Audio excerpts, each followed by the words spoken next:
Welcome to Gotta Run with Will. My name is Evan Wood, and I'm your guest host for today. I am extremely honored to sit here with my guest. He is a 25-time New York City Marathon finisher, an Achilles athlete, an inspiration, and my friend, Alan Kaufman. Thank you for having me today. Welcome to the show, Alan. I'm thrilled to be here. So, Alan, you have an incredibly inspiring story, and for those who are not familiar with it, tell us who you are and how you came to be here. I'm a runner who started in the spring of 1991. My wife was pregnant with our first child. I took up running. 18 months later, I ran my first New York City Marathon and was completely smitten by it. I ran every year, and first as an entrant, then as an Achilles guide. And in June of 2017, I was diagnosed with stage 4 metastatic melanoma. It was quite unexpected. I was running, I came home, shortness of breath, I couldn't walk. Next thing I knew, I was in the hospital with a diagnosis of 5 brain tumors and 1 in my lung. And the first thing I asked my neurosurgeon after being advised that I was going to have to go through a pair of brain surgeries, 2 of the tumors were operable, the other 3 weren't. So to go after the first 2 meant a prolonged hospital stay of 18 days. But the first thing I asked my neurosurgeon was, will I run again? And he looked at me and he smiled and he said, I have a feeling you will. I had resolved to run that fall, but it was unrealistic as an Achilles guide. This was 2017. So I missed the 2017 New York City Marathon, but I trained for, as an Achilles athlete, to do my number 25, my 25th New York City Marathon as an Achilles athlete in November of 2018. It was one of the greatest days of my life. And I've been trying to get back into running. I'm fast walking now. I'm trying to become a runner again and doing well in the warm weather. And just feeling good. I'm sore today because I ran this morning. And it's a good sore. It's a good feeling. A soreness that a runner gets from running. That's how you know you're doing all right. And I'm feeling great. That's great. I'm still going through my cancer treatment, and I'm still a patient. I go through immunotherapy every other Tuesday. But my doctors are happy. I'm inspiring people the best way that I can by getting out and being active. And I'm just very, very happy to be alive and kicking. It's an incredibly inspiring story. I was lucky to have the opportunity to work with you for my documentary series. We did a video together. For those who are not familiar, I direct a documentary series called Just Another Runner, and it's about runners with inspiring or interesting stories. And you were graciously volunteering to be one of the first athletes profiled in my series. And I will never forget the energy, the positivity, the affirmation on your face when you were coming into the finish line in Central Park at last year's marathon. It was one of the most inspiring, mind-blowing things I had ever witnessed. It was fantastic.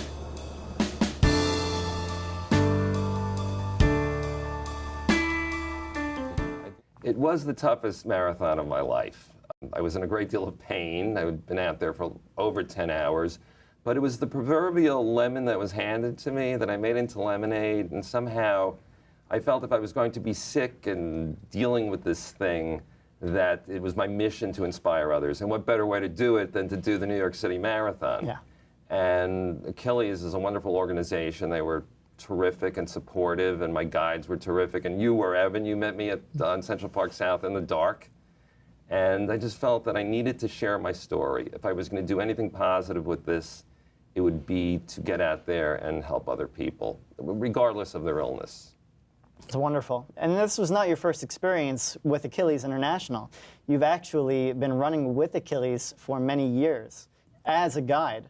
So tell me about what that experience was like. You know, I'm sure you have so many amazing, inspiring stories. You were telling me a lot of stories just earlier today. As a guide and how you were able to transition from a guide to an athlete and what that was like and what it's like to be on the other side.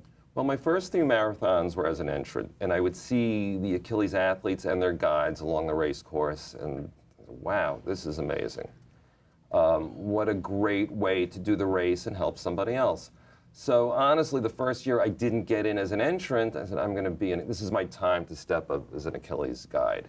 And I made the mistake the first year of overestimating my finish time, and I was paired with a blind runner from Thailand who was younger and much faster, and I lost him in Greenpoint, Brooklyn, never saw them again. The following year, I was more realistic in a finish time, and I was paired with a runner, blind runner from Achilles Japan. Wow. And after that, it was like, this is what I want to do. Running with an athlete with a disability and finishing with that athlete is one of the greatest things you can ever imagine. The fulfillment, the joy on their face, the satisfaction everybody gets from running really hooked me into being an athlete. Once in a while, into being a guide. And I resolved after my illness was diagnosed that, okay, I will now take my experience as a guide and use it as being an Achilles athlete. And that was it. And Achilles was wonderful. The moment I contacted them, they said, yes, we would love to have you as an athlete, and they were supportive. And suddenly, the poetry of all this was I had gone from being the guide to being the guided. And it changed me. I mean, that one race really just to look at the world in a different way, to be out there having everybody cheer for me along the course. You've got millions of people during the marathon, from Brooklyn all the way to Central Park. And everybody was just screaming and cheering. And of course, I had my name on my shirt. And my guides kept asking, how do they know your name? I said, well, it's written on me. And that's the thing to do when you do a race. You just have everybody shout your name. And it was moving, and you captured the last couple of minutes. Finish line moment. And I'm proud to have it. And really, the early days of being a marathon runner, transitioning into being an Achilles guide, transitioning into being an Achilles athlete being guided, was something very special in my life. And it's gone a long way in helping me in my own self-healing as a cancer patient. Let's take a step back for a moment and go back to the very beginning of when you had started running. Give us a little background into your career and when it was that you decided for the first time that you were going to run the New York City Marathon way back. I work in television, and in early 1991, I was in Seattle, Washington on a job we were shooting, and there was a foot race in downtown Washington. I was not a runner. I was like, wow, this looks interesting. I wonder what it's like to be a runner. That spring, my wife was expecting, and the elevator in our building wasn't working. I went up 4 flights of steps, and I couldn't breathe. And I said, wow, I really need to get into shape. May 1st, 1991 was the day I became a runner. Wow. And after that, it just, this was pre-internet, so any resources I needed, I would go to Barnes & Noble in the neighborhood and look through the books. I subscribed to Runner's World. The network was local runners in Flushing Meadows Park, and I would do the local races at Alley Pond. And once you get hooked, it's like this healthy addiction. And wow, the marathon, maybe this is my chance to train. So of course I missed 1991, I had a baby. 1992 being the first one, that hooked me forever. It was the year that Fred Lebo was running as an athlete with Greta Weitz as his guide.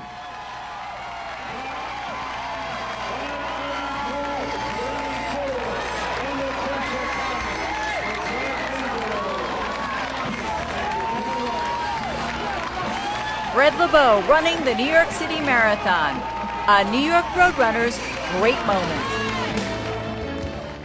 And Fred was sick at the time, and I saw them in 4th Avenue, and that was inspiring too, and all these other Achilles people, and I wondered, what is it to be an Achilles athlete or an Achilles guide? People in wheelchairs, people on crutches, people being led on tethers who couldn't see. So the entire experience of being a runner and being fit and feeling good and looking at the world differently really changed. I mean, that was life-changing for me. I lost 40 pounds also. It was incredible. And then I was able to go up the 4 flights of steps when the elevator didn't work. Yeah, it's really incredible that you fell into the running bug when you were just becoming a new dad. It's incredible because I hear so many stories of new dads thinking of the year that they're becoming a dad as the last year they have to run this great marathon goal that they've always had, you know, that they've already been runners and never that they are going to get into something new like that. And it's a great commitment, and it's really a testament to your passion and your dedication for it, and that you've been able to continue it for as many years afterward as you have. So fast forwarding to this previous marathon that you just completed, which was an amazing comeback story, as you said. What was the training like for that? How long did it take you to finish that marathon, and what was the training like? The training, my traditional training would have been to start 6 months out and do the 20-mile running. And obviously, it takes a lot longer to walk 20 miles than it does to run in training. But I resolved to maintain the mileage count the way I would have done when I was well. It took me longer, so I did several long 20-mile walks, which would take 6 hours. Of course, boldly predicting, oh, I've got an 8-hour marathon. If I can do 20, which I was completely wrong about. But the training was pretty much the same. Getting up early before the sun came up. When we had the babies many years ago, my biorhythm changed. I was able to get up early, go to sleep at 9, wake up at 4:30 and run. I got up at 4:30 to walk, and I would walk and walk and walk. But the training was the same. It was this emotional connection I was able to make between the here and now, being sick, and when I was healthy doing it. I'd go to the local vitamin shop and get all the energy bars and goos. I prepared the same way, except emotionally thinking, well, this is not a 5-hour race. It's not a 4-hour race. It's going to be an 8-hour race, which actually turned into 10 plus. Wow. Which in its own way was very satisfying, because crossing the finish line, to me, it wasn't about the time or the speed. Of course. It was just getting into the park. And of course, number 25 was a big thing for me, and I did not want, I got to mile 23 and I had a complete meltdown. Back spasms, I had to lay down, I thought I was going to pass out in a porta potty. And my 2 guides, who are friends and neighbors and very terrific, terrific souls, I didn't want them to be angry with me. Thinking, we got to 23 miles. We're not fit. We are going to finish. Right. I don't care how long it takes. And it took a while. I think out of 53,004 finishers, give or take. You may have to fact check that, but I was number 53,000, and thrilled to have finished. I mean, I keep using the word thrilled. That's the only way to describe. Yeah, that's how I felt when I was watching you finish. It was just thrilling. Seeing you, my wife, my sister-in-law, and my nephew all waiting for me in the empty grandstand, yelling and screaming and carrying on. It was a defining moment for me, because I realized that I can endure that pain. I can endure my cancer and all the other challenges. It's it's something that I don't think is said often enough, but I recently ran a personal best at the marathon in a hair under 3 hours. I ran 2:59, and it was very hard for me, and I trained very hard for it. But even I think that being out there for 10 hours in the cold and the dark, and just being on your feet for so long, and after the adrenaline wears off, that's so much more challenging than running a sub-3 or running a fast marathon time. And I think that a lot of people don't really understand how much of a different kind of challenge. But I don't think there's any comparison. I mean, I think that your marathon was 100,000 times more difficult than mine. Well, I'll tell you the hardest part was the sweep bus behind us and the police on the loudspeaker saying, get on the sidewalk, we were opening the streets. Yeah. So we were already, probably 4 or 5 miles still to go, that we finished on the sidewalk on 5th Avenue and then back. But the dark and the quiet streets was a little disturbing to me, but the city has to reopen. I didn't want them staying closed for us, but that was the thing. It was dark and it got cold, and my guides were like, come on, we got to finish. We're going to finish. I pulled out my phone to text my wife, and my friend Frank said, put it away. Put it away. Susan will wait for you. Yeah. And trying to sneak the phone. Put it away. I see it. Put it away. And then laying on the ground and standing over me, Philip and Frank, come on, get up, let's finish. We got to finish. Come on, it's getting late. All right, we're going to finish, guys. Just let me sit here for a second. When you saw me, I think I was sitting on something on Central Park You South. were just coming up, I think, 59th Street. Yeah, I mean. And it was like, wow. I can't say that it was easy and it was difficult, but there was no way I was not going to get the DNF, did not finish. Yeah. I was going to complete it and show the world I'm here. I mean, my doctors were thrilled. I didn't want to shame myself, but all this talk, and 25 came and went. He's just going to have to try next year. And you get it right there. When we were doing the Just Another Runner video, I remember you saying that was the most painful experience of your entire life. It was. And you've had some pretty painful experiences recently. I think you compared it to a lung biopsy. Yes. When I was sick, I endured a lung biopsy without being put out for it. And it was like medieval torture. And of course, I had back-to-back brain surgeries. I had 11 hours worth of surgeries. And waking up from that was brutal. This was almost as bad as both. No exaggeration. I hurt all over. But finishing and getting my medal and getting back in the Uber back to Queens and having the bowl of spaghetti that I prepared the night before. It was the best bowl of spaghetti I ever had. And I was glad. I woke up the next morning and I felt great. Yeah. And we resolved that week to come out and shoot on Wednesday. We were out and doing our story. And it was a wonderful week for me. Marathon Week is traditionally the greatest week ever in the city. It's the biggest moving party in the world. That's what I call the marathon. 53,000 runners and millions of people. And the whole lead up is terrific, and the expo, and going to Javits and seeing people from out of town, people from other countries wearing their flags. I was so happy to be part of it. I was just so happy to be part, and it's life-affirming. I always say the New York City Marathon is the most life-affirming experience you can imagine. I completely agree with you. Yeah. Which also opened up the question after that, what do I do next? Well, right. 26. But we did the New York City half marathon, you and I, in different races really, in March. And I did the small local races, and yesterday I was in Connecticut doing a race in a cow pasture. So there's always the challenges, and now the challenge is to start running a little more and walking less, picking my walking poles or my cane up and holding them parallel to the ground and actually picking it up and running. And that's the thing. I may never regain my balance completely. The brain surgeries may have impaired me permanently. But if I can run with a cane at my side or even fast walk, that is fine with me. Yeah. It's extraordinarily impressive. It's amazing. And it's such an honor and it's so much fun whenever we can do a race together, like the New York City Half, knowing that somewhere out there, Alan's back there and he's... I appreciate that. And it was so cool the experience that you had. This is jumping ahead a little bit, but it was so cool the experience that you had. You mentioned that they eventually, with the marathon, they'll close down the streets, or they'll open up the streets to traffic at a certain point. But you had a very unique experience of the New York City Half, which has a very fun course going over the Manhattan Bridge and then on the FDR Drive. And tell us a little bit about that experience. Well, for the marathon, ambulatory runners with disabilities get an early start. So effectively, people are running with you the entire race. For the New York City Half Marathon, I was in the final wave to start the race. I was already in the back to begin with. So by the time we exited Prospect Park, I was already by myself with my guide. Flatbush Avenue, the same way. And, a little angry, maybe I should have started earlier. But we got to the Manhattan Bridge and realized we were the only people on the bridge. And a very kind photographer named Larry Sillen was there and took the most amazing apocalyptic photos of me and my guide, Philip Emerson, on the bridge. And from the angle he took it, we were the only ones out there. And there was a certain beauty of being by yourself, knowing the entire world is out there and you're on the bridge. We got off the bridge, got onto the FDR leg of the race, and the cops were getting anxious. And we need to open the roads up. Can you guys get off early? But there was that moment when Philip and I looked at each other and thought, oh my God, we're like paralyzing traffic all along the east side. They're waiting for us to get off the highway. And we smiled and, okay, we'll listen to the cops because we needed to. And they asked us to get off at 23rd Street. We got off at the 34th Street exit and walked the rest of the race, the kind of meandering through.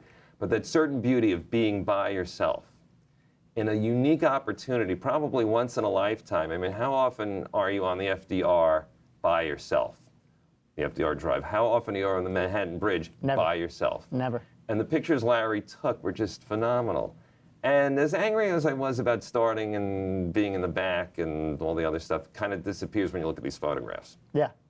I mean, the conversation I would like to have with Achilles and anybody else, maybe the officials at New York Roadrunners, is it's very beneficial to start earlier and be in the race longer. Just like with a marathon. So Yes. this way, if you're going to take 10 hours to finish, which you absolutely should be able to. And one of the great things that New York Roadrunners does is they keep the finish line up until every last person comes. And what a lot of people don't know is that crowds of people will come. People who don't even know the last finishers will come to celebrate those last people coming in. In 2008, I was a guide for a very nice woman from Achilles, Japan, and she was a stroke survivor. And we started in the last wave at the back.